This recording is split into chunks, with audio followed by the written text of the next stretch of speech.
Unit 1, Art. Unit 1, Lesson 1, Navajo Sand Painting. More than 500 years ago, the ancestors of the Navajo people left the cold northern region that is now part of western Canada and Alaska and migrated south to what is now the southwestern part of the United States. The area in which the Navajo finally settled is mainly desert. It is a harsh environment that gets little rain. The animals and plants that live there have had to adapt in order to survive in the unforgiving climate and landscape. When the Navajos arrived in the area, they too had to adapt to the harsh desert conditions in order to survive. They had to learn to make use of the natural resources in their environment to provide for their shelter, food, and other necessities. Over time, the Navajo became famous for the things they were able to create from the natural resources at hand.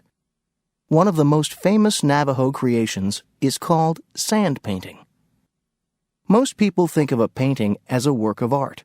For the Navajo, however, sand painting is not artwork. Rather, sand painting is an important part of a religious ceremony. The making of a sand painting is part of a healing ceremony that is supposed to restore the health and well-being of a sick person.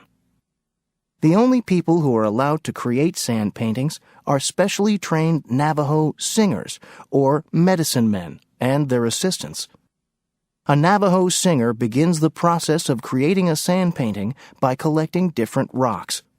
The rocks are then crushed and ground into sand. Traditionally, a Navajo singer and his assistants make the sand painting on the floor of a small Navajo house called a hogan.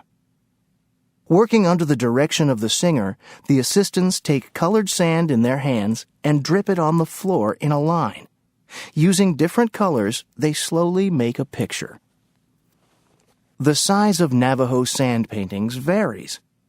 A small sand painting is less than a meter wide, while a large sand painting can be over 6 meters wide. The number of people assisting the singer also varies. A small sand painting may have 2 or 3 people working on it and take an hour to complete, while a large painting may require 10 men and women and take all day to finish. During the healing ceremony, the sick person moves on to the completed sand painting. The sick person sits directly on the sand painting so that it can serve as a pathway for evil or illness to leave the person's body and for goodness or health to return to it. This explains why the Navajo word for sand painting means place where the gods come and go.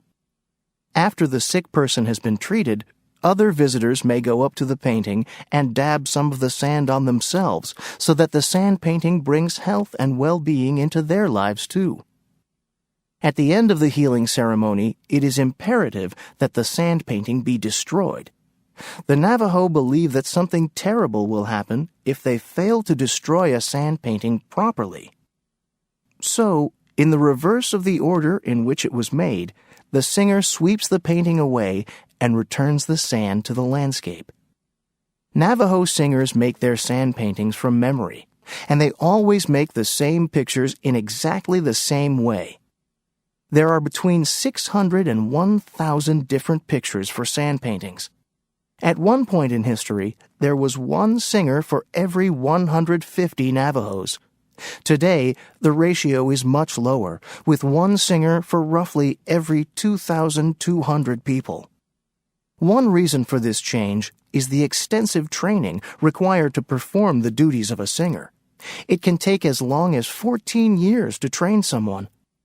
A second reason for the change in ratio is that a singer can train only one student at a time. This need for one-on-one training has limited the number of students who can be trained. While a true sand painting is part of a Navajo ceremony and lasts for only a short time, sand painting as a permanent art form has also developed. The first permanent sand paintings appeared in the early 1900s. These early pieces of art were actually tapestries rather than paintings made with sand. The tapestries were woven by a respected Navajo singer named Hosteen Claw, who copied the pictures from sand paintings. However, to avoid causing something terrible to happen by making a permanent picture, Claw never made the picture exactly the same as the original. He would not use a Navajo picture without changing it a little. Before long, tourists in the area saw Claw's weavings and asked to buy them. Claw finally agreed to sell one of his weavings if the buyer promised never to put it on the floor or walk on it. In the 1930s, the Navajo began creating another type of permanent sand painting. They made these permanent paintings by slowly dripping colored sand onto glue-covered boards.